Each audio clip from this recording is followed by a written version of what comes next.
and welcome to another episode's worth of me spilling out my past for your amusement. Well, let me just say that I was genuinely surprised by the reaction I got to the first episode I did on my little so-called music career.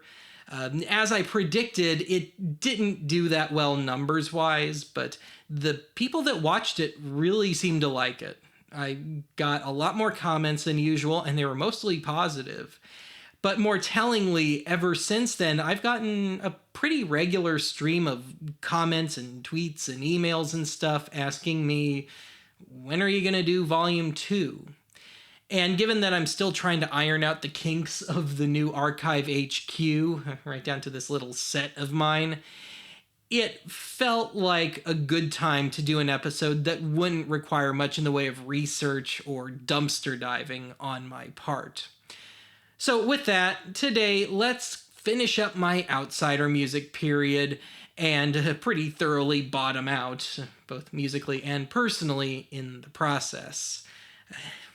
Be careful what you wish for, dear viewers. Anyway, let's start things off with the bright spot of today's episode.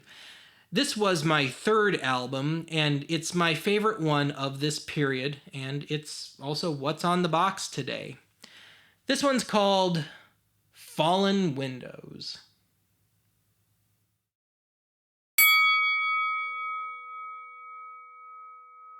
Sometime towards the end of making Around the Sun, it finally got through my thick skull that I had absolutely no idea what the hell I was doing.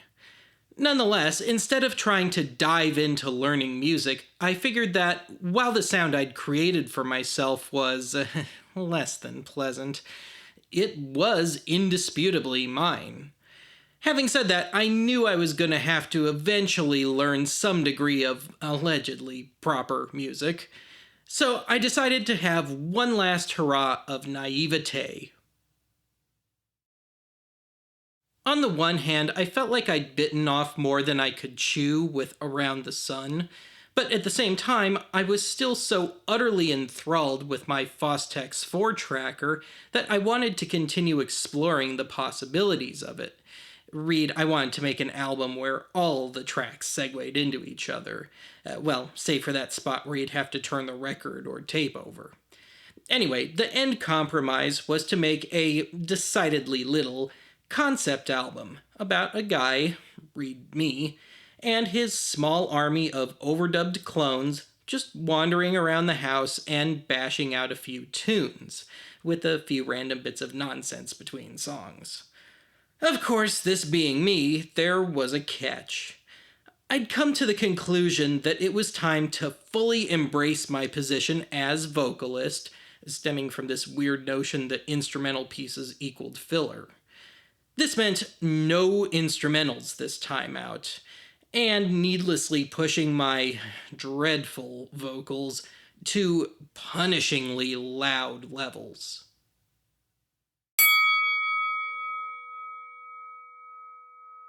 As of the making of this album, I had yet to quite grasp the notion of maintenance. As such, over the 4+ months I spent making this album, plus the prior 9 weeks of making Around the Sun, I never so much as cleaned the heads on the old 4-tracker. The sound, which was terrible in the first place, gets progressively worse over the course of the album. Add to that the jagged tone of my voice and instruments, and, well, you might want to pause this video for a little preemptive aspirin break.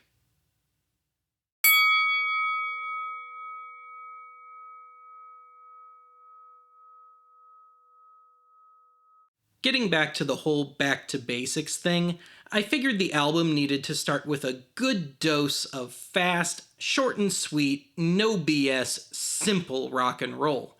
In mono, no less. This song was effectively my mashup of Creedence Clearwater Revival's Fortunate Son and Travelin' Band.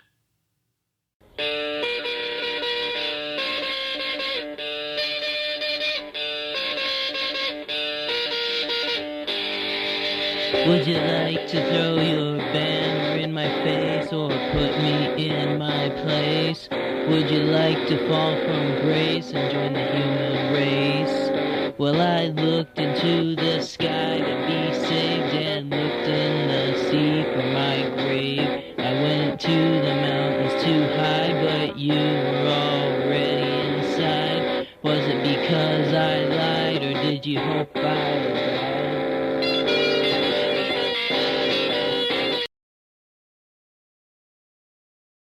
Despite my penchant for innuendo, which I hadn't developed yet, I assure you that this song was 100% innocent. This was intended as a light, carefree ode to the joys of rock and roll, featuring nothing but electric guitars. Plug it in was intended literally. It meant to plug in an electric guitar. You don't believe me one bit, do you?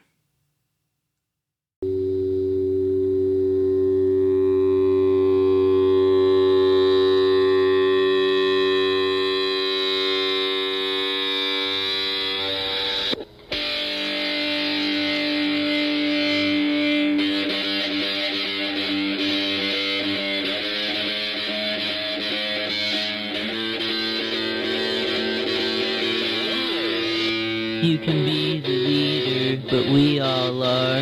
You can pick up the guitar and play light or hard, but you gotta plug it in. It's not a sin, you just gotta plug it in. This was my first ever attempt at a ballad. I have no idea what I was trying to convey with this one.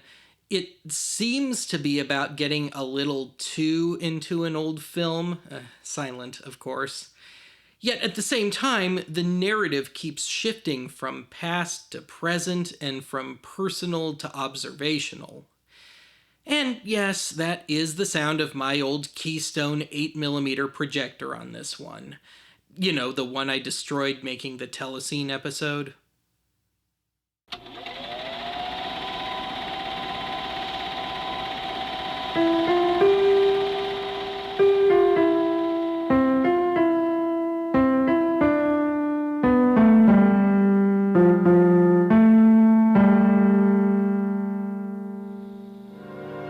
Another movie flickering on my wall, the picture reflecting in the hall, the sight and the smell.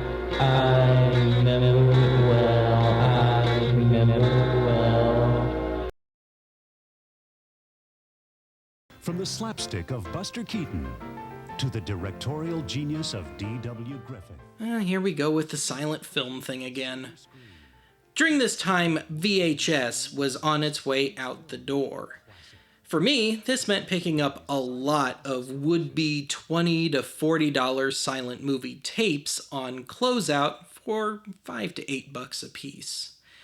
One of those movies was D.W. Griffith's 1918 film Hearts of the World.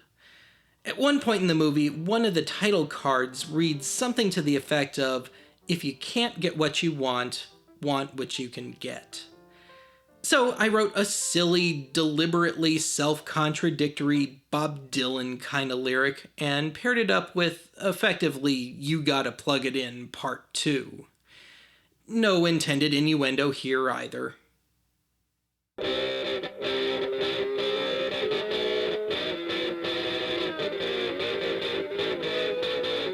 If you can't get what you want, then want what you can get. And if you can't get that, then try again. If it's not gonna happen, then it hasn't happened yet. If you keep thinking that you're gonna get wet, if it is not fresh, then it is stale. If you're finished, then let me tell you another fairy tale. If you think I'm being cute, then you need to be locked up in a rubber suit. If you can't make a sound, it's because I took your flute.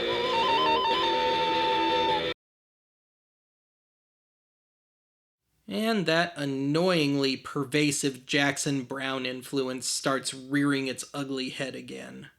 And in one fell swoop, I totally killed this album's pacing with an unnecessary 6-minute track. Oh yeah, and I just discovered Jeff Beck, and was doing my darndest to impersonate him. On the guitar, that is. I've been standing, watching life from the sideline. No matter how far I run, no matter how well I hide, I can't escape feeling that I'm standing right next to where I wanna be.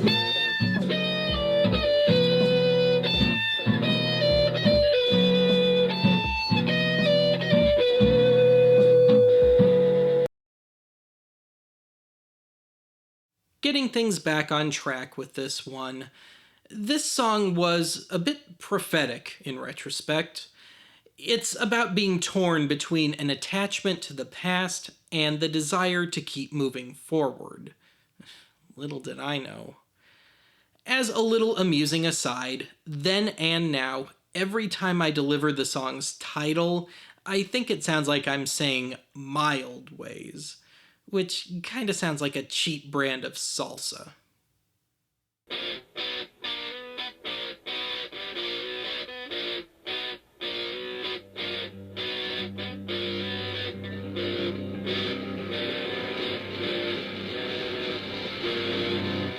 My old ways, I can't quit. My old ways, I can't change, but can stay the same. I can't change my old ways. The good old days are gone, now it's time to move on. I can't quit my old ways.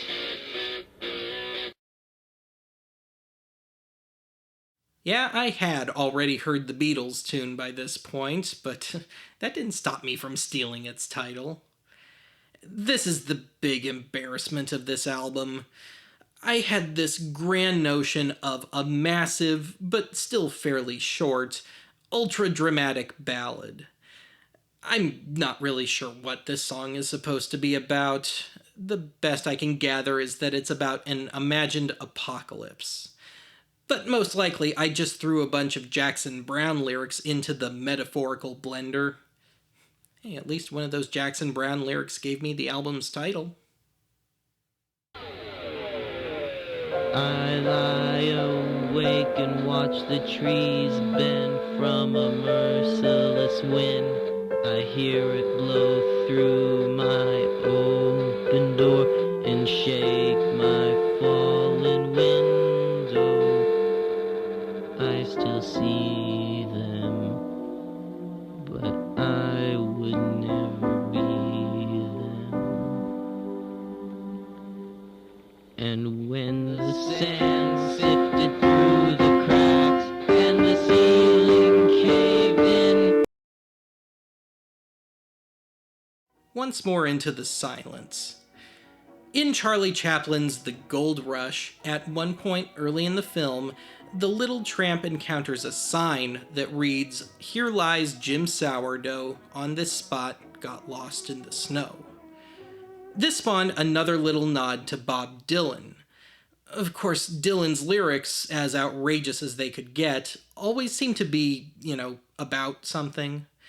My words were effectively a barrage of silly, random imagery. The music was my attempt at rockabilly, which came out far closer to psychobilly, which I'd never heard of yet.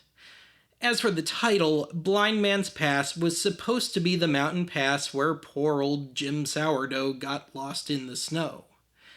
Also, as an early bit of self-reference, I ended the track with a bit of a real recording of my 9-year-old self cheering myself on.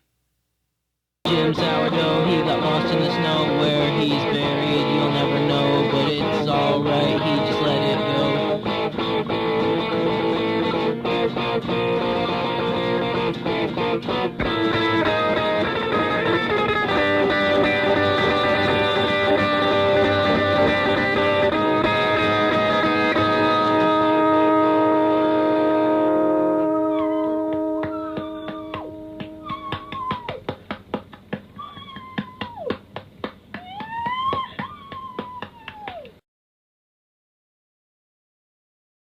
Here comes the Jackson Browne again.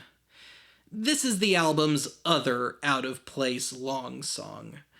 And while the lyrics never quite plummet to the depths of "I sold my soul to the man in my hole," it's still home to some of my all-time dumbest lyrics. They say we'll run out of energy soon. They say there will be hotels on the moon. We'll do our living in our month of June. Will they still be rushing when we've accomplished all we can? What will we do? Like Reflection and Alter Persona on Silence is Golden, this is really one song split into two tracks, because segues. Anyway, I'd been listening to Creedence Clearwater Revival's Willie and the Poor Boys nearly non-stop during this stretch of time. Effigy was my favorite cut on that record, and it heavily influenced this track. Having said that, I think the title was just a placeholder, and I just never got around to giving it a proper title. In other words, this song has nothing to do with effigies, nor are they ever mentioned. As for Resonance, I think I meant to call it something to the effect of Response, because it was effectively a rebuttal to the effigy half of the song. I think. Actually, I have absolutely no idea what I was on about here. Where were you when it stopped and I had to carry on my own? When he left me and I was to carry the stone. It grabbed me lightly, but I never would have known. When I saw both your eyes and the setting of the rising sun, it stoned me lightly, but it hasn't shown.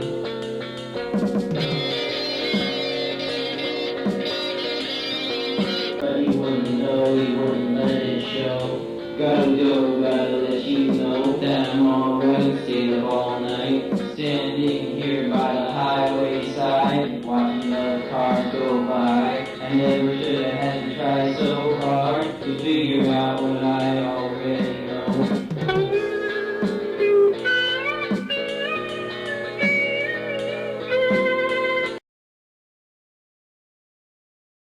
I might upset a few folks with this one, but I wrote this song on 9/11. Not that writing a song on 9/11 was magically offensive, mind you, but here's the deal. Once the initial shock of the events of that day passed, my mind started drifting towards those people that you knew were going to try and profit off of it, be it the media or people making and selling cheap commemorative merchandise or what have you. But you didn't dare admit a thought like that at that time. I'm pretty sure this is the single most cynical song ever written by a 15-year-old kid. Yeah, I was a grouchy old man back then, too. Hollywood had a film deal waiting and the TV men went into shock for good ratings. Jesus knows this just isn't our day.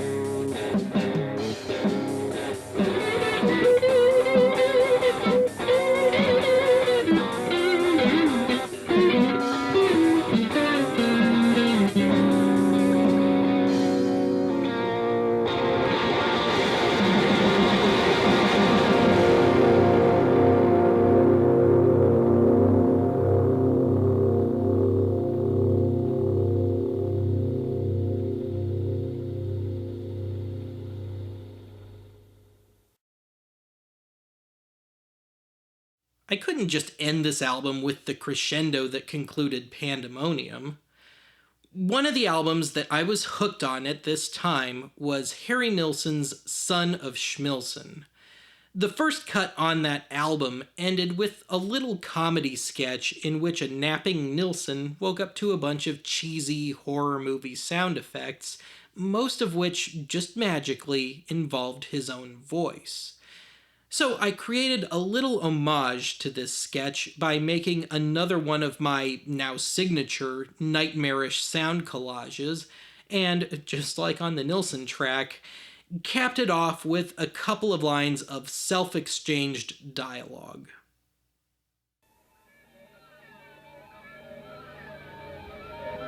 Hey, what the? What's going on here?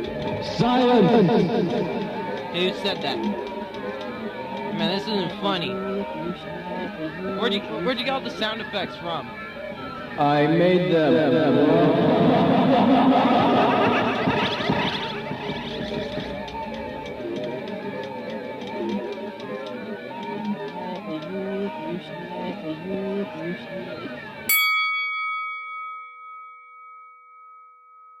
Fallen Windows marked the first time that I sorta designed my own artwork.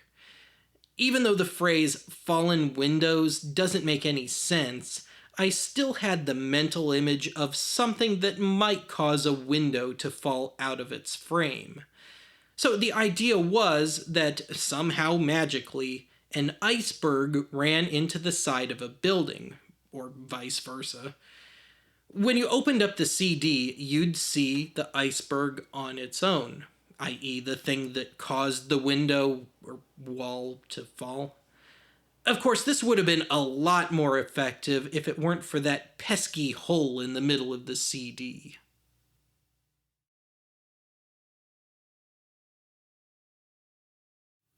Yes, Fallen Windows did get released at the time on the old mp3.com site, and it was available as a download and an on-demand CDR made by mp3.com.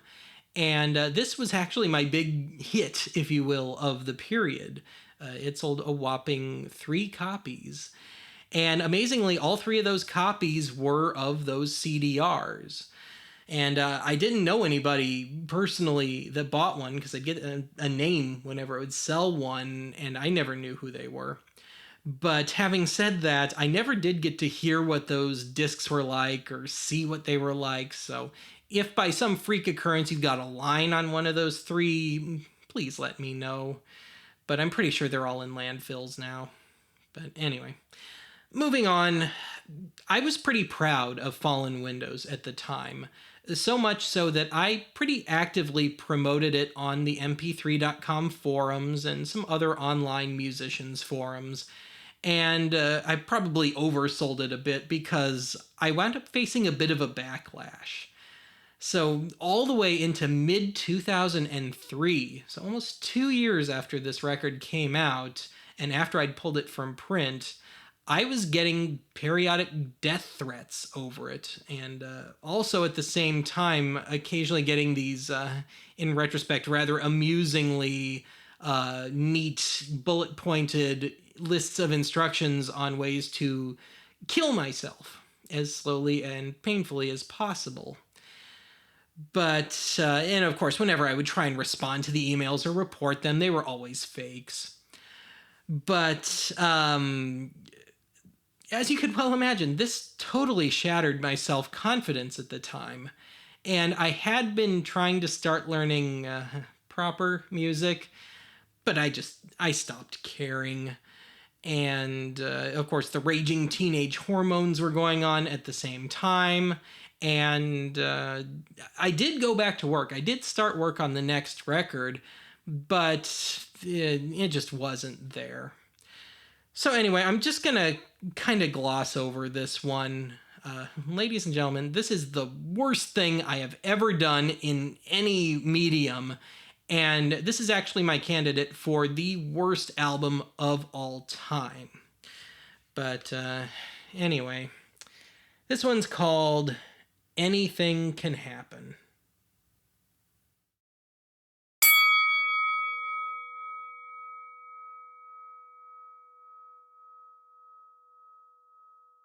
Sometime around or just after my 16th birthday, I got a Tascam Porta 2 4-track cassette multi-tracker, plus an Audio-Technica ST95 dynamic mic, and a head cleaning kit. Despite the improved recording equipment, I'd pretty well lost interest in continuing to explore the possibilities of a 4-tracker. Nonetheless, I started writing songs again, but whereas Fallen Windows was largely a 4-month party, Anything Can Happen became a year-long hangover of cynical, suicidal dirges. Worse yet, despite some attempts at learning proper chords and stuff, I couldn't be bothered to work on how to make instruments work together as opposed to against each other. And worse yet, my vocals were the most flat, monotone, and droning of my life. And that's saying something. And I was still on my mandatory lyrics kick.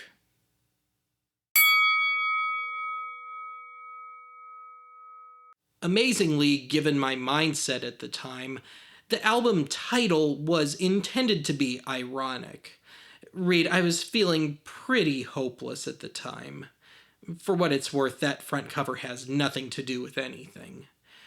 Also, the album's one and only bit of humor appeared on the back cover, which was admittedly just an image swiped from the internet. The back cover featured a picture of a stereotypically beautiful young couple having a romantic date on the beach. Read it was an allusion to cheap potential sex. You know, anything can happen. Wink, wink, nudge, nudge.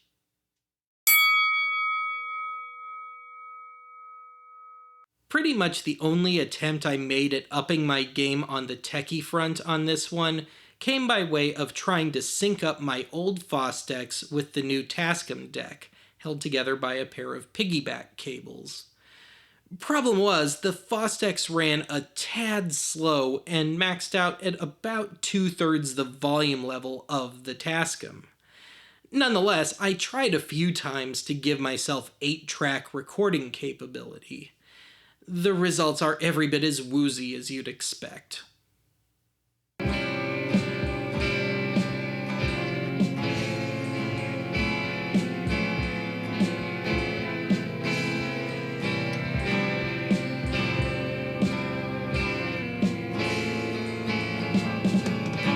And that feeling of inner peace is so hard to find, like that feeling of self-confidence left long ago in the back of your mind.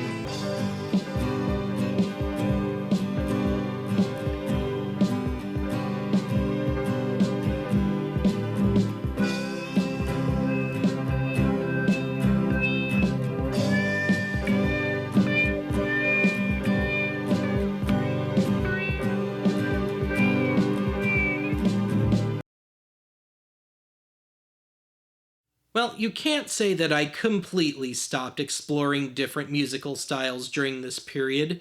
If anything, they got a little stranger. Chief example, right around my 16th birthday, I purchased a copy of Frank Sinatra's Greatest Hits.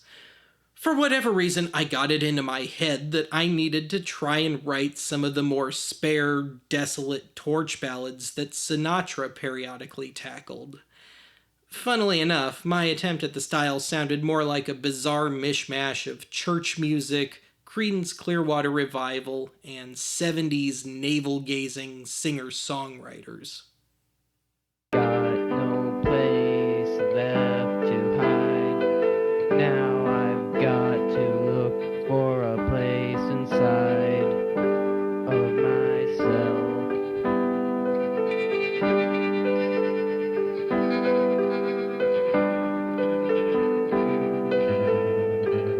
Well, here I am, but I don't know where I'm at. Wherever I am, it's time now to make a final stand. How could you leave me left behind? And I'm sitting in the gutter. Looking back on it, the fixation I developed on the subject of isolation back on Around the Sun really came to a head here. Not to mention a new parallel fixation on finality. Then there was that weird habit of trying to write from life experience that I hadn't accrued yet. If you're thinking of taking a look back and you're trying to find your innocent past, tell your dancing daughters about the pain and black. Look inside into the future to make your sweet man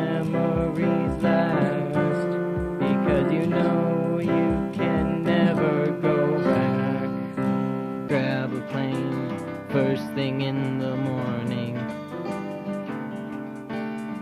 Sun came up, didn't give any warning.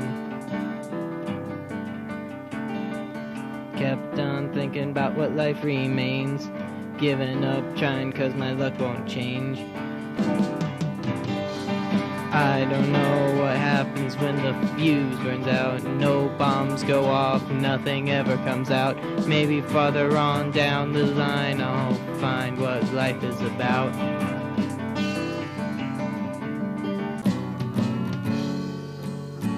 One more river to cross is one too many, but there still is a long way to go. All things have to come to an end, and I know more than I want to know, but I still need to remember all wounds must mend before happiness can grow.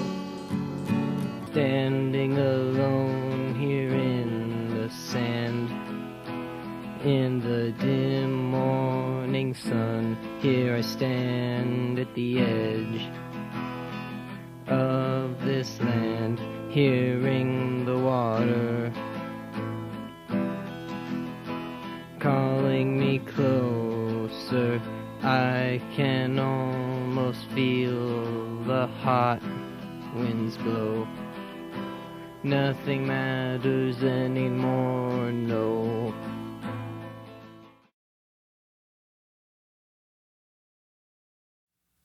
I dutifully released Anything Can Happen on, once again, mp3.com at the beginning of December of 2002, and it sold exactly one copy. Lord have mercy on that poor soul.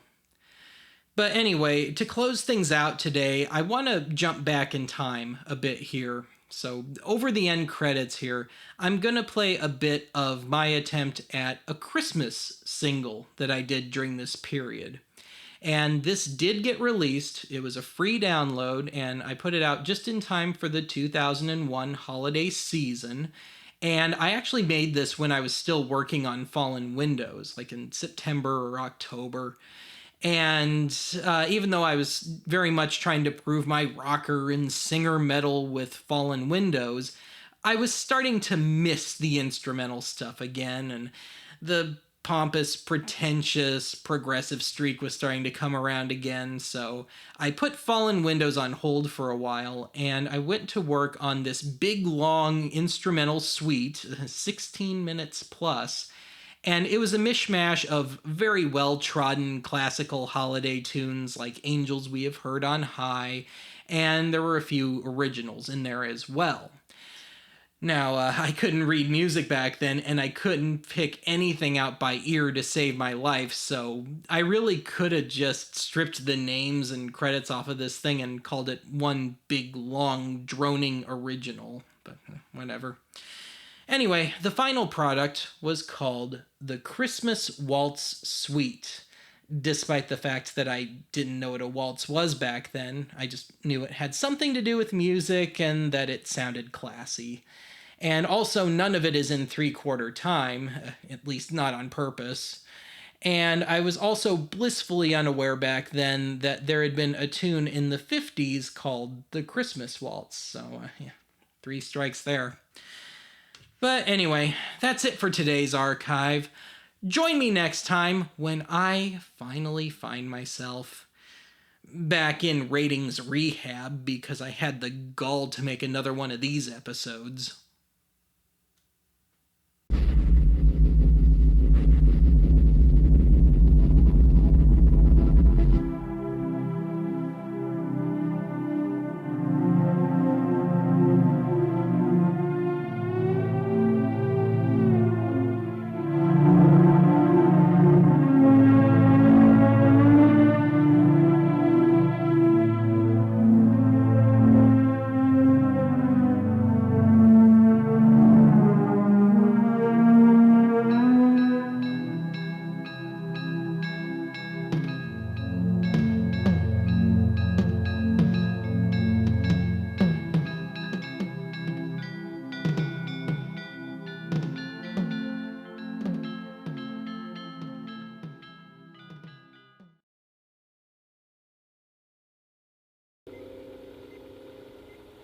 This tape will self-destruct in 5 seconds.